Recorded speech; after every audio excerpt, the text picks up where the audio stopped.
Thousands of listeners across the nation rely on Garden Variety to grow everything better.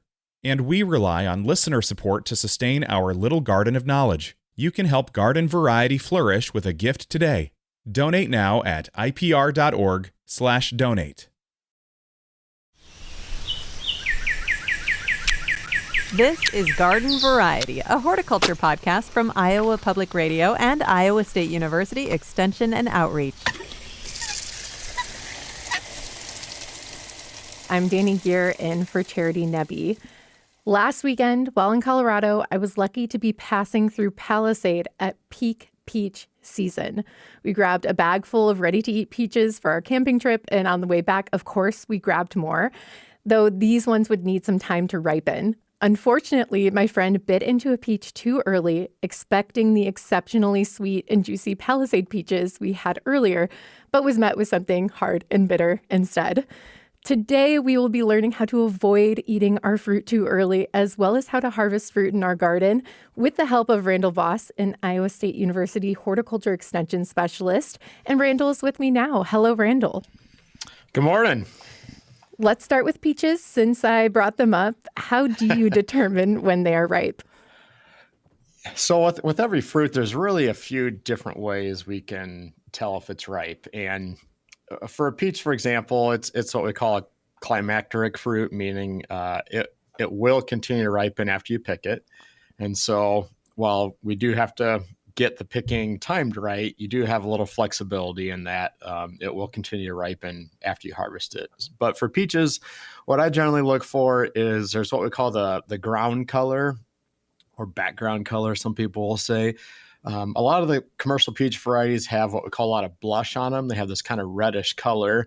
And if you look at the non-blush color, it goes kind of from a green to a yellow to an orange. And once it kind of hits that yellowish stage, they're probably physiologically ripe and they will be okay to continue to ripen after you pick them. And I'd also kind of look at where that peach attaches to the stem, make sure that's not green as well. Mm-hmm. And with these climatic fruits, does it also matter when you pick them since they ripen? Yeah. Like I got some peaches from the grocery store the other day, and the ones I got from a week ago were just outstanding. And the ones I got this week from the same place, same state, you could tell they're picked way too early, and they weren't going to develop that sweetness. So yeah, you can pick these climacteric fruits that will continue to ripen after you harvest them too early. Just like a tomato is an example of that too. You know, if you pick them super green, they're not going to develop the flavors that they would if you picked it when it was just starting to turn color. And so, yeah, you can definitely pick them too early, and yeah, they might soften and turn color, but they won't get the nice texture we like, or they won't develop the sugars and flavors that we want. What are some examples of fruit or fruiting vegetables that don't ripen after harvest? So in terms of fruits that we might pick now, grapes do not ripen after they're harvested. Blueberries, strawberries, cherries, though not a lot of cherries being picked in Iowa right now, raspberries and so forth. So a lot of our berries don't continue to ripen after harvest. And so those we have to get right when we pick them. You can't hope for it to ripen after harvest. Mm-hmm. What's, I guess, a rule of thumb for determining when it's right to pick those berries? So to me, since, the nice thing about berries is, you can pick them and try them, right? It's not like a watermelon where it's a one and done kind of thing. But yeah, most berries, it's just a matter of have they met your, flavor profile. Some people, like for blackberries, they like them a little tart. Some people like them a little sweeter. So, there's so many different fruits out there. It's kind of hard to just say one thing, but really it's just, does it pass the flavor test for you, since they're not going to ripen after you pick them? Sure. Well, let's look at some other fruits. Apples, for example. When should I pull that from the tree? Well, hopefully you're not just yanking it off the tree. You want to be a little That's careful. usually my that you don't- tactic, but I'll change. Yeah, there's some buds on the tree you don't want to pull off with the apples. So, but if they're pulling off real hard or difficult, that might be an indicator they're not fully ripe. Not necessarily, but that's one potential thing to look at. But apples, I kind of put it similar to peaches in that, a lot of the apple varieties we have, even if they're red apples, they have some also green in the background color and the yellow. And so we're watching for that, what we call the ground color. So, red delicious apples are a little challenging because they're just kind of completely red to begin with. But we're looking for that background color to go from green to kind of a yellowish color, if that's appropriate for the variety. Now, if you're going to store them, you want to pick them a little bit less ripe than if you want to eat them right away. And so that's something to factor in, that, if you want your apples to maybe have a root cellar or something like that, you want to store them and eat them a month or 2 or 3 later. You're not going to pick them at full ripeness. You're going to pick them a little early, knowing that they are going to continue to ripen after you pick them. So for apples, that ground color is probably the best indicator. Obviously, you can try some and see how they taste, but if you want to get real nerdy, you can also cut an apple crossways. And if you dip it in an iodine solution, starch reacts with iodine and turns purple. And as there's less and less starch and more sugar, it will turn less and less purple inside there. So, if a commercial grower might predict when their harvest is based on that. For a backyard grower, that's probably not a big deal. But if you want to get real nerdy about it, you can do something like that. And then what about melons? What advice do you have there? Yeah, melons, it's really dependent on the melon. For like most cantaloupe and muskmelon, and there's a couple types in there that this isn't true for, but they are going to slip when off the plant, or some people call it forced slip, where if you put some pressure on that vine where it attaches to the melon, it's going to come loose very easy. You flip it over, you look at the ground spot where it's touching the ground. Usually that turns into a more cream color. Some melons are very aromatic. You can smell it.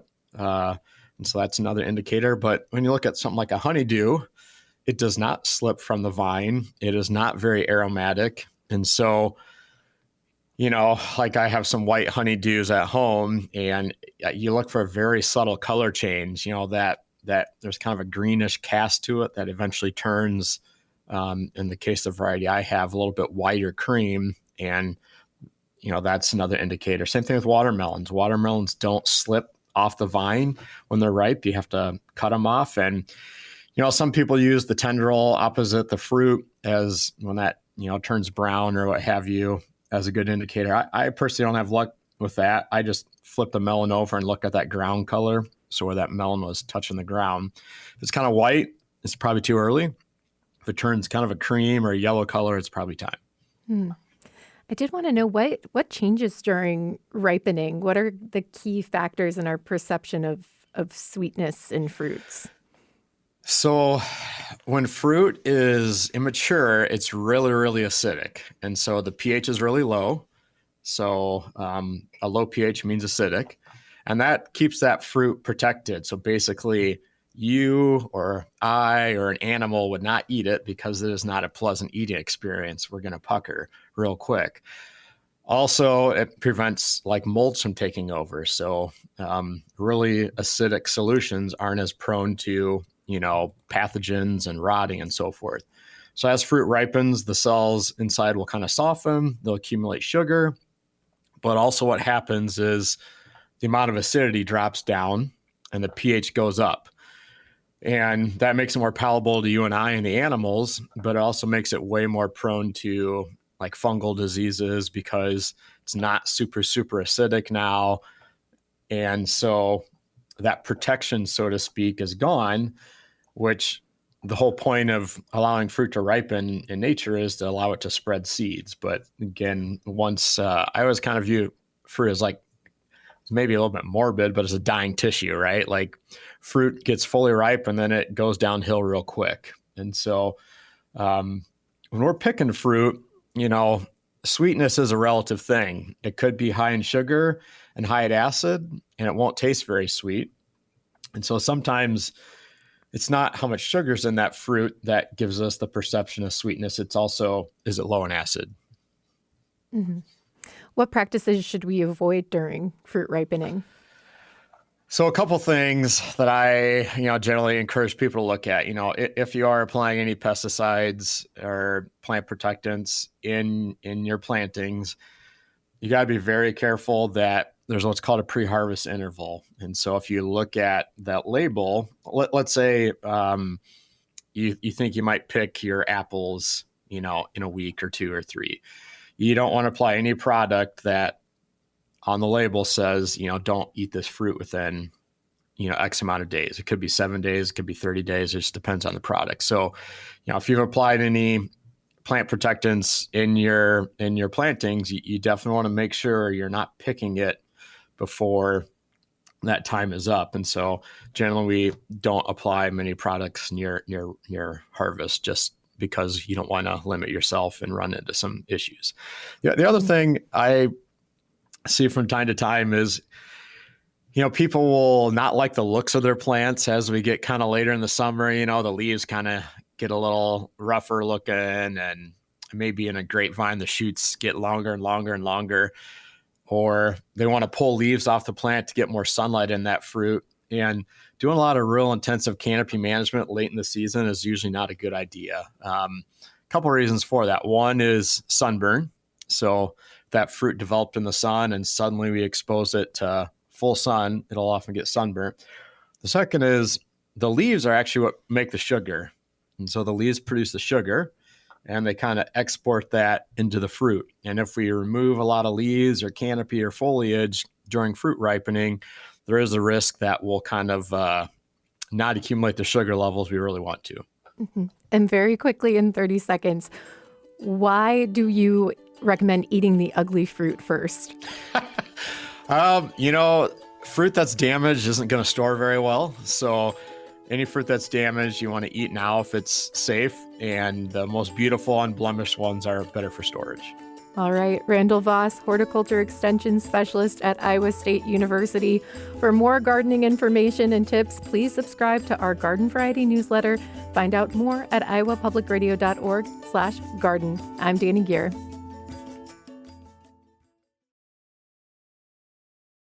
Garden Variety is a production of Iowa Public Radio and Iowa State University Extension. It's produced by me, Erin Stile, Caitlin Troutman, and the Iowa Public Radio talk show team. For more garden goodness, please subscribe to our Garden Variety newsletter. Just go to iowapublicradio.org/garden. I'm Charity Nebbe. See you next time.